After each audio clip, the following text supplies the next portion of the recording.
Hello students, O2IS academy में आपका बहुत बहुत स्वागत है। तो जैसे कि आप जानते हैं, आपके लिए हमने एक नए इनिशिएटिव को शुरू किया है जिसके अंदर हम डेली के जो करंट अफेयर्स हैं जो कि द हिंदू या फिर इंडियन एक्सप्रेस में आए हैं, उन सबको हम MCQs के द्वारा यहाँ पर कवर करते हैं। तो आज के MCQs शुरू करने से पहले अगर आपको इस वीडियो की PDF चाहिए तो आप हमारी O2IS अकेडमी की जो ऐप है इसको डाउनलोड कर सकते हैं और यहाँ पे आपको ये PDF मिल जाएगी। तो सबसे पहले हम बात कर लेते हैं यूनेस्को के बारे में, that is United Nation Educational Scientific and Cultural Organisation. तो इसके नाम से ही क्लियर हो रहा है कि ये किस चीज़ के लिए रिस्पॉन्सिबल एक बॉडी है। तो दैट मीन्स एजुकेशनल पर्पसेस के लिए, जैसे यहाँ पे अलग अलग जो रिपोर्ट्स है जो कि मैं आज भी आपको बताने वाली हूँ, ये भी निकालते हैं। इसके अलावा जो हेरिटेज लिस्ट है, वर्ल्ड हेरिटेज लिस्ट आपने देखी होगी, ये भी यूनेस्को ही निकालता है।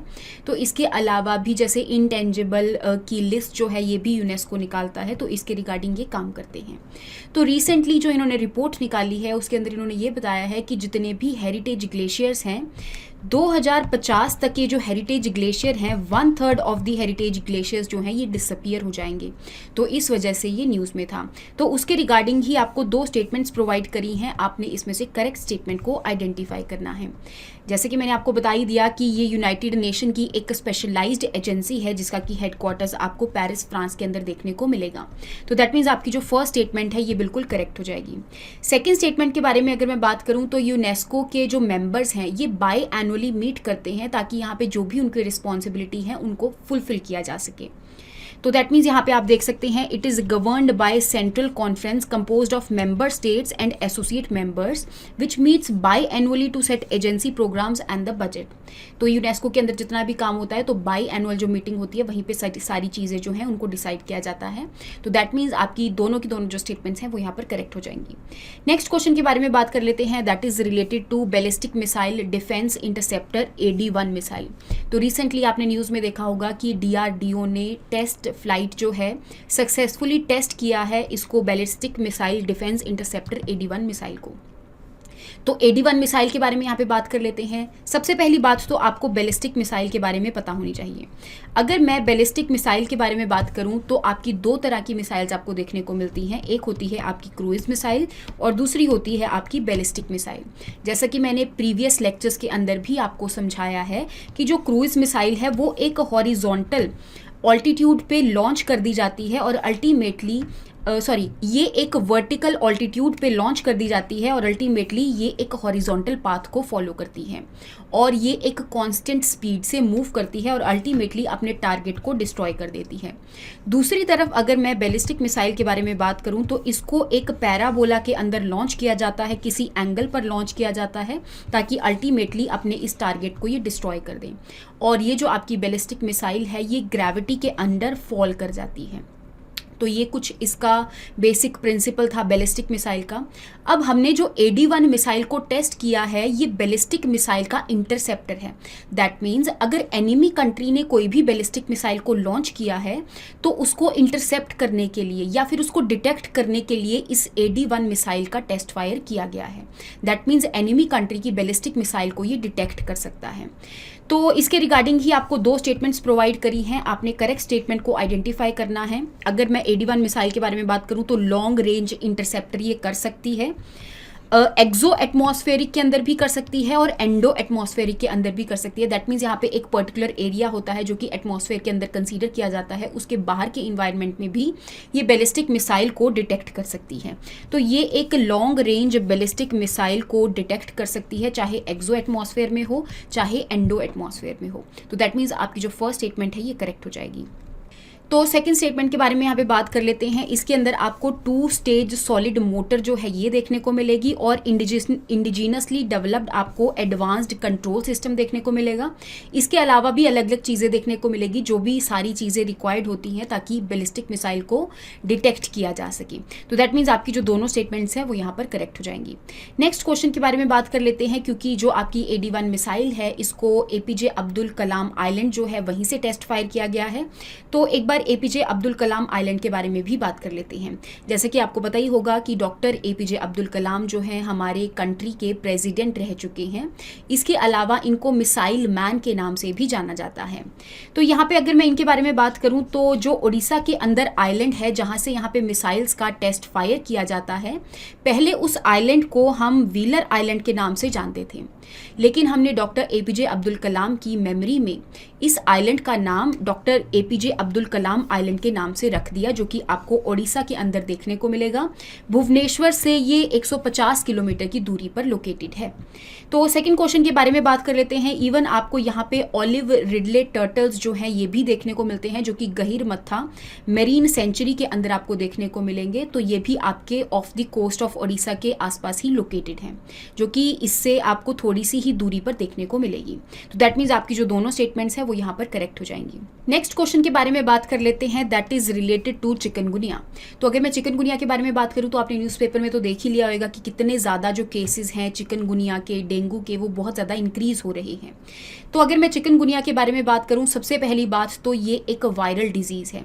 और चिकनगुनिया वायरस जो है वो ह्यूमंस में कैसे ट्रांसमिट होता है, तो यहाँ पर एक मस्कीटो होता है जिसका नाम है एडिस इजिप्टी। ये वही मस्कीटो है जो कि डेंगू वायरस को एक जगह से दूसरी जगह या फिर इस वायरस को ह्यूमंस के अंदर ट्रांसमिट करता है थ्रू मस्कीटो बाइट।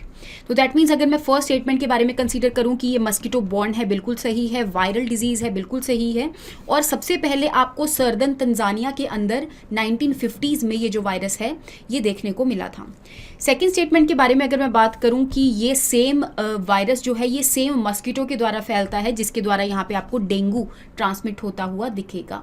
तो दैट मीन्स एडिस इजिप्टी जो है, इसके अलावा डेंगू हो गया, चिकनगुनिया हो गया, येलो फीवर हो गया, जीका वायरस हो गया, ये सारी की सारी जो वायरल डिजीजेज हैं ये एडिस इजिप्टी की वजह से ही फैलती हैं, जो कि एक मस्कीटो है जो कि जाके ह्यूमंस को बाइट करता है, वहाँ पर ब्लड मील लेता है और कुछ जो यहाँ पे वायरसेस के पार्टिकल्स हैं वो ह्यूमंस में रिलीज कर देता है।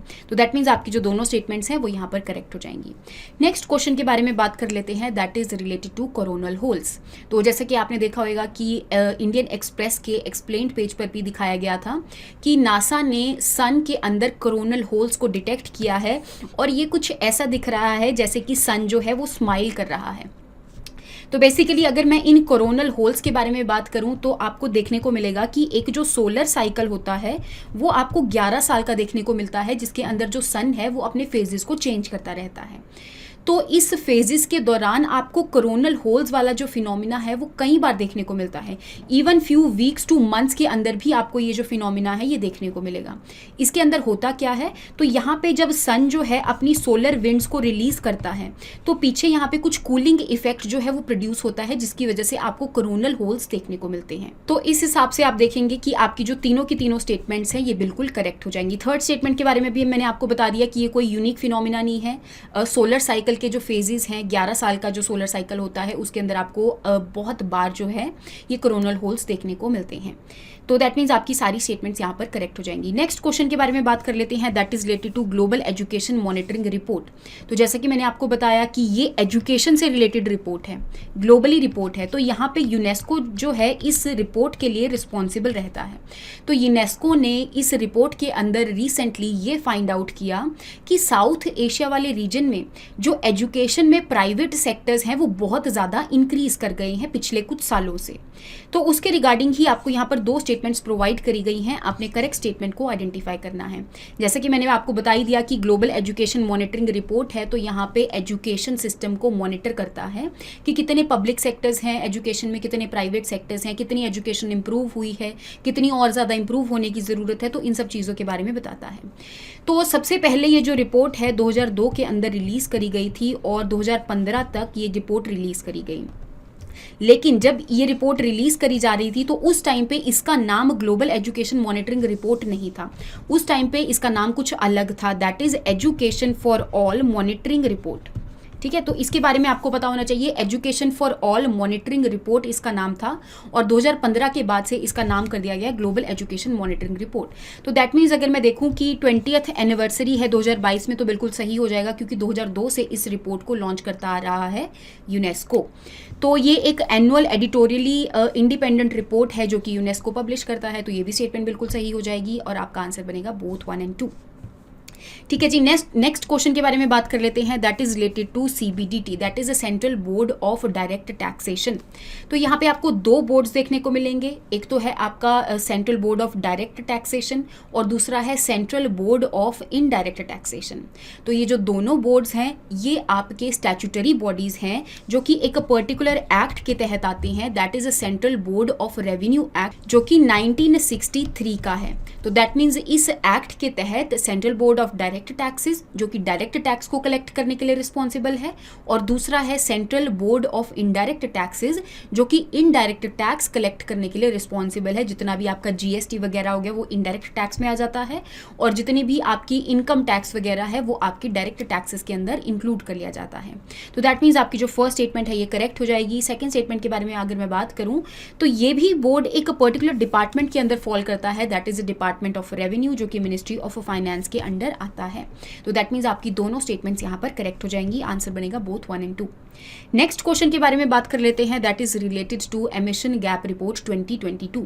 सबसे पहली बात तो ये रिपोर्ट कौन निकालता है, तो that is UNEP. UNEP is United Nation Environment Programme. तो इस रिपोर्ट के अंदर ये देखा जाता है कि हमारे ग्लोबली कितने एमिशंस हो रहे हैं और 2030 तक कितने ज़्यादा एमिशंस जो हैं वो एक्सपेक्टेड हैं।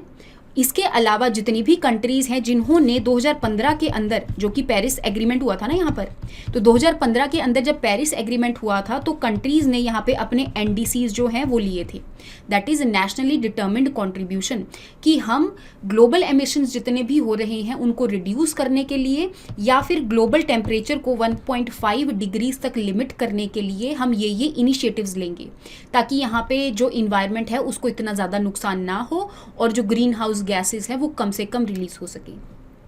तो इसके लिए यहाँ पे कंट्रीज़ ने नेशनली डिटर्मिन्ड कॉन्ट्रीब्यूशंस की अडॉप्ट तो कर लिए, लेकिन एमिशन गैप रिपोर्ट ये बताता है कि ये जो NDCs हैं ये सफिशिएंट नहीं है अगर आपने 1.5 डिग्री सेंटीग्रेड्स ग्लोबल टेम्परेचर को इंक्रीज़ नहीं होने देना। तो इन्होंने इतना बताया global gap emission gap report के अंदर कि आपके जितने भी NDCs हैं उससे सिर्फ 1% एमिशंस कम होंगे, उससे अल्टीमेटली आपका जो ग्लोबल टेम्परेचर है वो इंक्रीज़ हो सकता है। तो इसीलिए आपको और ज़्यादा NDCs के ऊपर काम करने की ज़रूरत है। तो अगर मैं सेकंड स्टेटमेंट के बारे में यहाँ पे बात करूँ तो इसके अंदर यही बताया जाता है कि ये जो रिपोर्ट है एक तरह से चेक रखता है, किसके ऊपर चेक रखता है कि जो हमने पेरिस एग्रीमेंट साइन किया था या फिर जो हमारी UNFCCC की जो कॉन्फ्रेंसेस होती रहती हैं क्लाइमेट चेंज के ऊपर जो कॉन्फ्रेंसेस है जिसके बारे में मैंने आपको प्रीवियस लेक्चर्स में भी बताया था, तो उसके रिगार्डिंग ही एक तरह से चेक रखता रहता है और ग्लोबली बताता रहता है कि अभी आपके एमिशंस इतने कम है, इतने ज़्यादा हैं, इसको और डिक्रीज़ करो और इंक्रीज़ करो, इंक्रीज़ तो नहीं करो खैर। तो दैट मीन्स यहाँ पे आपकी जो दोनों की दोनों स्टेटमेंट्स हैं वो यहाँ पर करेक्ट हो जाएंगी। नेक्स्ट क्वेश्चन के बारे में बात कर लेते हैं, that is related to back to village programme. तो रिसेंटली ये जो बैक टू विलेज प्रोग्राम है आपको न्यूज़पेपर्स के अंदर देखने को मिला होगा। तो यहाँ पे ये कौन से स्टेट का प्रोग्राम है, तो आपको देखने को मिला होगा कि ये जम्मू एंड कश्मीर के अंदर 2018 में लॉन्च किया गया था। तो जैसा कि आप जानते ही हैं कि जम्मू एंड कश्मीर और जो लद्दाख वाला रीजन है पहले एक ही स्टेट होता था, लेकिन आर्टिकल 370 को हटा दिया गया और अल्टीमेटली JNK और जो लद्दाख है, लेह लद्दाख है, उसको यहाँ पर यूनियन टेरिटरीज बना दिया गया। तो यहाँ पर डिस्ट्रिक्ट्स के अंदर, विलेजेस के अंदर डेवलपमेंट करने के लिए इस इनिशिएटिव को 2018 के अंदर लॉन्च किया गया था और इस इनिशिएटिव के अंदर बेसिकली फोकस किया जा रहा है यूथ की स्किल्स के ऊपर। इसके अलावा जैसे ग्राम सभा हो गया, पंचायती राज हो गया, इन सब चीज़ों के ऊपर भी इक्वली इंपॉर्टेंस दी जा रही है। उनकी एम्प्लॉयमेंट के ऊपर भी, जैसे कि लोगों को सेल्फ एम्प्लॉय किया जा रहा है, उनके अंदर उनको स्किल्स वगैरह प्रोवाइड करी जा रही है और उनके अंदर एंटरप्रेन्योरशिप की जो स्किल्स है वो डाली जा रही है ताकि वो खुद ब खुद जो है वो सेल्फ एम्प्लॉयड हो जाएं। तो दैट मीन्स आपकी जो आपका 9th का जो आंसर बनेगा that is A option. Next question के बारे में बात कर लेते हैं, that is related to Zojila pass. तो अगर मैं जोजिला पास के बारे में बात करूँ, रिसेंटली न्यूज़ में इसीलिए था क्योंकि रिसेंटली जोजिला डे जो है ये अभी मनाया गया था। जोजिला डे भी एक पर्टिकुलर मेमोरी में मनाया जाता है। तो यहाँ पे 1948 में एक ऑपरेशन था, दैट वाज ऑपरेशन बिसन।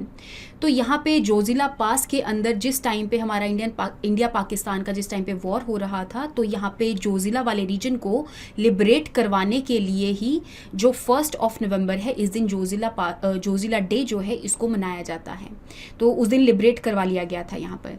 तो इसके रिगार्डिंग यहाँ पे 2 स्टेटमेंट्स आपको प्रोवाइड करी गई हैं। करेक्ट स्टेटमेंट को आपने आइडेंटिफाई करना है। जैसे कि सबसे पहले अगर मैं बात करूँ कि एक बार पहले पास के बारे में बात कर रहे थे कि माउंटेन पास होता क्या है। तो अगर आपको बहुत ज़्यादा हाई एलिवेटेड माउंटेन्स देखने को मिले और एक रीजन से दूसरे रीजन जो है आपने ट्रैवल करना है, तो माउंटेन के बीच में कुछ ऐसी जगहें बनाई दी जाती हैं जो कि पाथवे होते हैं, ताकि एक रीजन से दूसरे रीजन जो है आप यहाँ से जा सकें। तो in the same way mountains के बीच में आपको पासेस देखने को मिलेंगे। तो इन द सेम वे आपका जोजिला पास है, फोर्टुला पास है, बारालाचाला पास है। तो आपको बहुत सारे ऐसे पासेस जो हैं ये देखने को मिलते हैं। तो जो जोजिला पास है वो यहाँ पे श्रीनगर से लेह वाले रीजन को कनेक्ट करता है, वो भी एक पर्टिकुलर नेशनल हाईवे से। तो उसके बीच में आपको जोजिला पास जो है ये देखने को मिलता है।